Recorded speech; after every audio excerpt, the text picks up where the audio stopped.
Good morning students. आज का जो हमारा टॉपिक है वो है डिपार्टमेंटेशन। ठीक है, तो डिपार्टमेंटेशन क्या होता है? डिपार्टमेंटेशन और departmentalisation is grouping of organisational activity into jobs, there after combine jobs into effective work groups and coordination of these groups into division.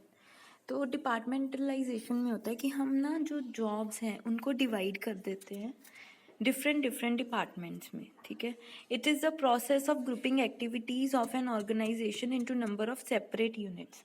जैसे क्या होता है, जो अकाउंट्स वाले हैं वो अकाउंट्स का देखेंगे, कितना फाइनेंस आ रहा है, कितना जा रहा है। ठीक है, बाकी जो एचआर वाले हैं वो देखेंगे किन लोगों को रिक्रूट करना है, किन को नहीं करना है। ठीक है, जॉब पे रखना है। मार्केटिंग वाले मार्केटिंग देखेंगे। ठीक है,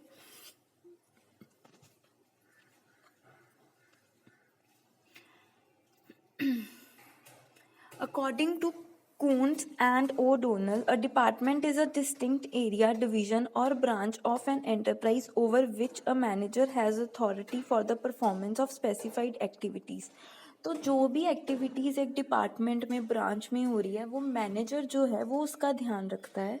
ठीक है, फिर क्या करते हैं कि जो भी कोई प्रॉब्लम आती है सभी अपने मैनेजर को रिपोर्ट करते हैं। Simply stated, departmentation is a process of classifying or grouping of activities of an organization into different unit and subunit with the aim of carrying out the activities efficiently for achieving the overall objective.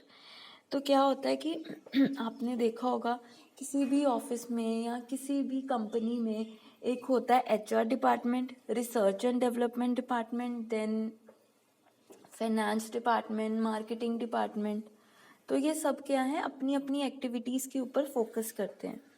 Next is types of departmentation. First is functional departmentation. It refers to grouping the activities of an enterprise on the basis of functions such as production, sales, purchase, finance, personnel, etc. जैसे मैंने आपको बताया कि function के basis के ऊपर हमारी cell की अलग डिपार्टमेंट बन जाएगा, मार्केटिंग का अलग, एचआर का अलग, फाइनेंस का अलग। ठीक है, अब ये जो डिवीजन है ये साइज के ऊपर डिपेंड करती है। ठीक है, with the growth in the size of the business more department and सब डिपार्टमेंट्स में बी क्रिएटेड। अब इसके हैं एडवांटेजेस। क्या क्या इसके एडवांटेजेस हैं? It is very simple, natural and logical way of grouping activity. एक तो इससे इजी जो है ग्रुपिंग हो जाती है।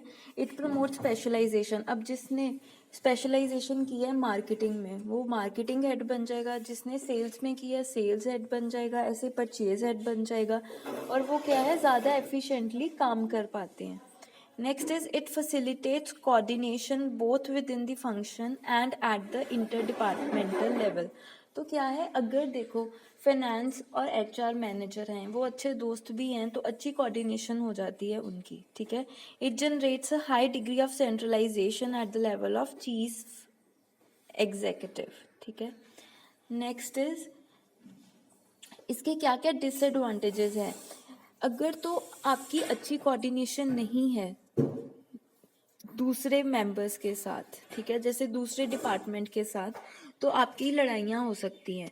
It may lead to internal friction among the various departmental heads. ठीक है, in functional departmentation men are expert of these area of function only. This hinders the development of all around manager. अब क्या है, जो finance manager है वो सिर्फ finance का ही ध्यान रख सकता है, उसको मार्केटिंग का कुछ पता ही नहीं है या उसको सेल्स का पता ही नहीं है। तो इससे क्या होता है कि जो वो ऑल अराउंड डेवलपमेंट नहीं हो पाती। ठीक है, नेक्स्ट है it leads to excessive centralisation and delay in decision making.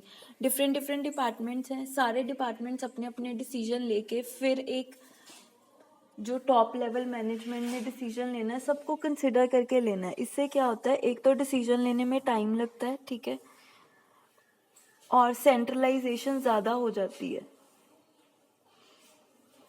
Next is product wise डिपार्टमेंटेशन.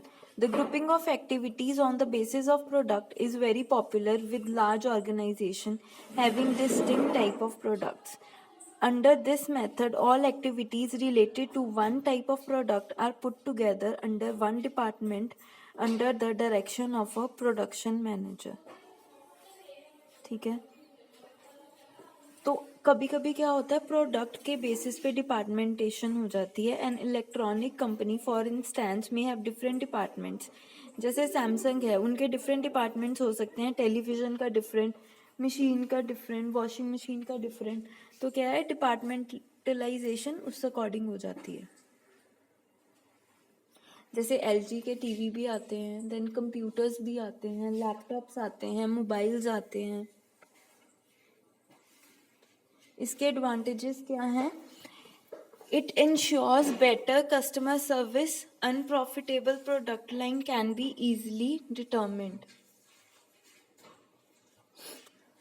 इससे हम ज़्यादा अच्छी कस्टमर को जो है सर्विस दे पाते हैं उसकी नीड के अकॉर्डिंगली. ठीक है, unprofitable product lines can be easily determined. जैसे हमें पता लग जाएगा, अगर हमें अपने मोबाइल से, जैसे मोबाइल हैं, लैपटॉप्स हैं, टीवी है, हमें पता लग जाएगा कि कौन सा प्रोडक्ट जो है वो अपना मार्केट शेयर नहीं बना पा रहा मार्केट में. It solves the coordination problem of functional department. इसमें कोई फंक्शनल डिपार्टमेंट की प्रॉब्लम ही नहीं होती, क्योंकि जो डिवीजन है वो प्रोडक्ट के बेसिस पे की जाती है. ठीक है, नेक्स्ट है इट मेक्स कंट्रोल इफेक्टिव. इससे प्रॉपरली जो है इफेक्टिवली कंट्रोल किया जा सकता है. ठीक है, तो आई होप आपको ये यहाँ तक टॉपिक क्लियर हो. If there is any doubt just let me know. Thank you.